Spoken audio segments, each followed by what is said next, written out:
Hey, happy Tuesday. Yes, Tuesday. So I saw a comment this morning in the VIP group about smartphones for kids, the Gad versus, I think it's, how do you say it, it's Trumi. And I promised Monica I would do a quick video. So I don't actually have the phone with me because Remy took it to school, but I thought I would just go over why we chose the one that we chose. First off, I paid for it. I was not gifted it. Gab reached out, I think 2 or 3 years ago, for us to work with them, but then the pandemic hit and we ended up not doing it. So again, I'm a paying customer. I have never been gifted or being paid to share my experience with you. I do have a code though for the Trumi. They give all parents one. So just full disclosure, I'm a paying customer. So these are my own opinions and I was not paid to tell you otherwise. So a little backstory. So my 3 kids are 15, 13, and 9. We started off with iPod touches way back in the day. You know, they have their own Apple IDs. We had minimal family privacy and sharing and stuff like that all set up. And that was kind of like their introduction to a phone, even though it wasn't a phone. They can FaceTime you if they're on Wi-Fi, which I liked because most of the time if they were away from me, they'd be at my sister's house. And so they would get on her Wi-Fi and they could FaceTime talk to me and text just like a phone, but it wasn't a phone. So that's kind of like how they dipped their toes into the world of smartphones and social media and all of that. So with that being said, we got Lily a Nokia starter phone, like the old school candy bar phone. That was her first phone. She got it at 11 and it was old school. You know, you had to like hit the digits to text. It had no social media. It only had Snake and it was great.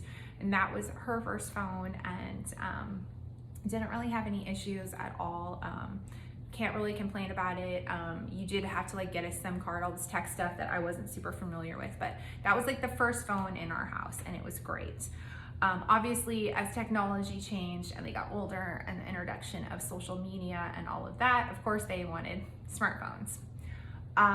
We again did not buy anyone a smartphone officially. The very first owner of an Apple phone here was Lily. She got a Series 6. We purchased it outright. We transferred the SIM card from the Nokia and she had an Apple phone. When she started high school, we put her on her own phone plan and she has, I don't know, like an iPhone 10 or whatever, like the last one was. So she's done really, really well with social media. Haven't had a ton of complaints. She listens really well about mental health and what you post, being evergreen, and just very much understands the ramifications of social media and what that all means. And not to say she's been perfect, she's human. There is no such thing as a perfect human, and especially kids, they learn a lot of hard lessons in a really short amount of time. You know, she's had a couple whoops-a-doozies, said some, you know, sharp-tongued things in direct messages and whatnot, but for the most part, she has been really, really, really good when it comes to having a phone, the responsibility, and social media management. So not a ton of issues with her. She will even delete her apps from time to time when she knows she needs a break. So I really, all in all, think we did really well with her and how she handles it. Our little guy is 9, wants a phone. It's not gonna happen, and I'll get to that in a minute. He will get probably the same phone that Remy has at some point. My plan was kind of to test the waters this year and then to hand it down to him, but we'll see. Let's talk about my middle for a second. So if you've listened to my podcast or seen posts here and there, I share as much as I can. I try to be really mindful and respectful of my kids' privacy, and you know, because of what I choose to do, they didn't choose to do it, and their life kind of ends up out into the world. So kind of a little bit cautious about how much I say, but we have had a lot of struggle with our middle. He has been in therapy for, oh gosh, 3.5 years now.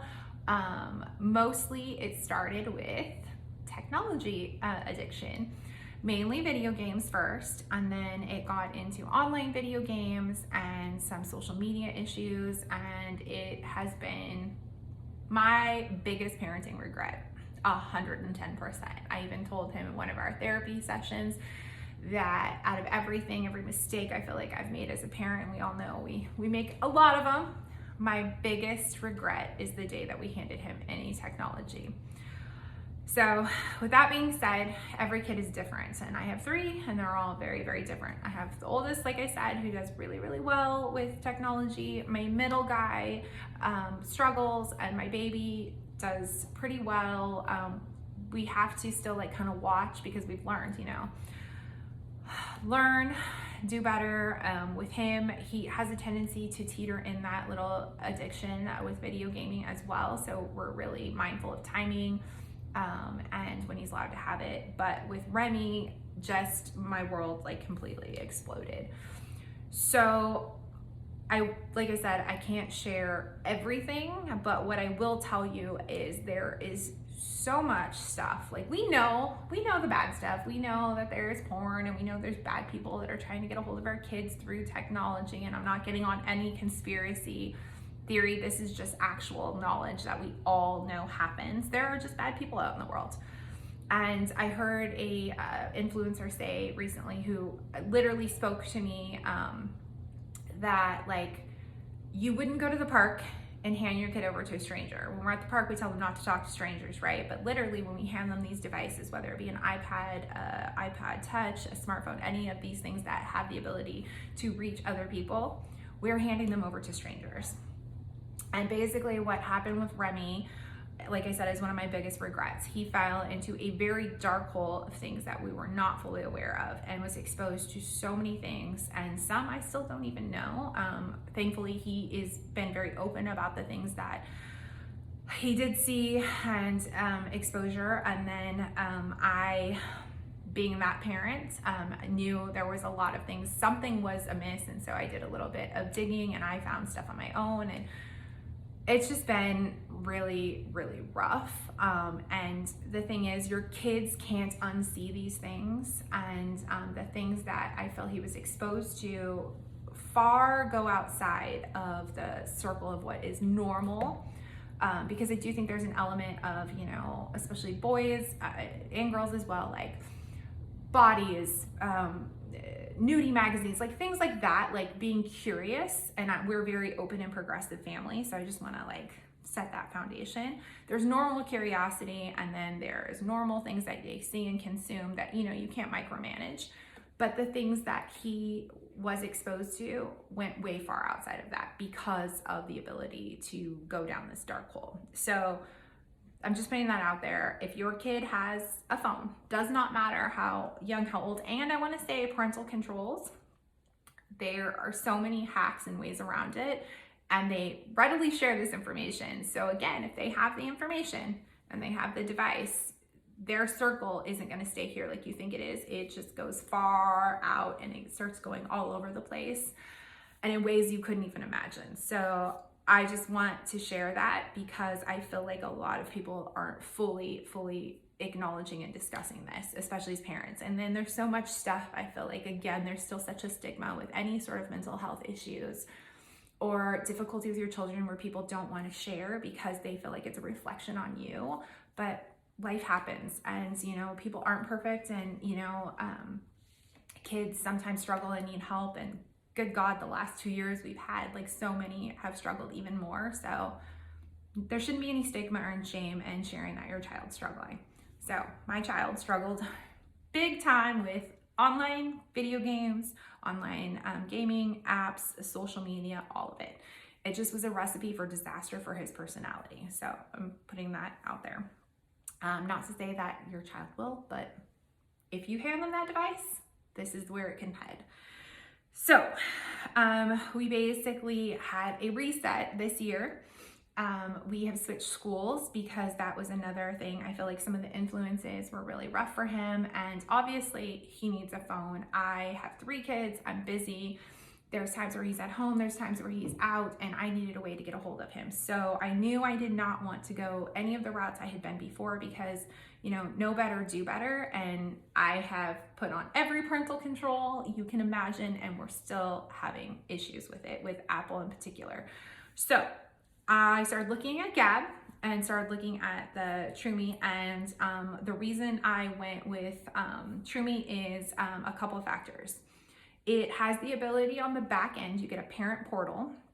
So when you sign up, you put all your kids' information in, you actually have an approved contact list. So if your child has someone that's a bad influence or a bully or any of those things, you can actually control the entire list. I believe Gab does the same, but for me, I liked that I could go add approved contacts, right? So, and then you can toggle on yes or no that they can add contacts on their own, which in my case I didn't want because we're trying to keep at bay certain influences, or you can set on an approval. So if he meets a new friend and he wants to have their phone number, he basically goes into his phone, he submits the number, and then I think it's 24 or 48 hours to approve it, and then it goes into his contact list. So I liked that. That was one factor. Another one is music. Music is huge in most people's life. Really, really huge in our household and really beneficial as a therapy tool for Remy. So he needed the ability to have music, either iTunes or Spotify. We're a Spotify loving family. We have the family plan. So at the time, I don't know if this has changed, Gab did not have the ability to have Spotify, but the other phone did. So that was another reason and a selling point is the fact that I could connect Spotify. But I also want to talk about Spotify in a minute because shocking stuff there too. So again, I liked that I could approve the contacts and control that. I liked that I could add music for him, and that was great. The third big selling point for me that at the time, again, I know Gab has been making updates, so I don't know, is that you can actually read the text messages. This is controversial. And again, to each mother, father, guardian, caregiver, to your own. In my case, the things that we have experienced were very detrimental to what was happening with my child. And we needed a little bit more of an insight on monitoring him and what he was engaging in and what he was talking about for his own personal health and safety reasons. So in the parent portal, you can in fact read the text messages. I try not to do this very often because I don't want to be fully invasive of his privacy, but I also, when you have had issues like we've had, there really isn't privacy. You know, I've talked to therapists, we've went through different programs, you know, different specialists, and basically when you're dealing with this and your child is at high risk, privacy kind of just goes out the door. To the point, literally, they even recommend taking their door off their hinges. So for me, I'm okay with the fact that I am invading his privacy in a way because he needs someone to be looking out for him. I typically will only read it when I can tell that there's something going on, you know, or something just seems a little off. So I don't do it very often. He has a really good friend who I can tell from the text messages is a really good friend. So I kind of leave that one alone. One is a little questionable, but I haven't wanted to take him off the list because he is a friend that Remy really enjoys having. So I kind of will, you know, look periodically, but I do like the ability to be able to do that. And to my knowledge, Gab didn't offer that. So that was a huge selling point for me. The other points were that it could connect to things like Canvas because our school system operates on Canvas. I know most do. So if you have an older child, they need access to Canvas. So that's great. It has that ability for the app. It does have kid-safe web browsing. And I have read some information that if you're not careful, the kids can work around it a little bit. But on the parent portal, where you control everything, and as long as your child doesn't have access to that, you should be golden. You can put a safe browser, like certain websites. So we just switched schools and they operate off of like their school website where he goes in and his like Microsoft 360 account is in there and apps for like math and stuff. So he needs access to certain things occasionally on his phone. So again, I go to the parent portal, I enter the websites and I toggle on the kids safe or approved sites. So I like that because to my knowledge, again, Gab has zero internet, which is fantastic. But with having an older child, it's a little bit unrealistic sometimes, especially for school. So that was a feature that I liked. The only cons I want to say about my experience is that the phone took forever to get here. I know that it was pandemic time for them as a small business. I can totally relate. They were having a hard time obtaining and getting the phones. It took about 6 weeks to get the phone. So be patient if you decide to order. It was well worth it though when it came. It basically is everything it said it was. The parent portal is great. I actually had access to it the minute I placed my order, so I was able to set all of that up. The only major con, honestly, has been the wait. Occasionally, I want to say sometimes the text messages can be slightly delayed, but we haven't had any service issues. Remy seems to have service everywhere we've been, even at theme parks, which has been great. The amount of money is far better than any other. We're on I think the $30 a month plan, like it's $29.95 plus tax. And it's been great. I haven't had any overages or anything like that. It's a flat rate. He has unlimited call, unlimited text.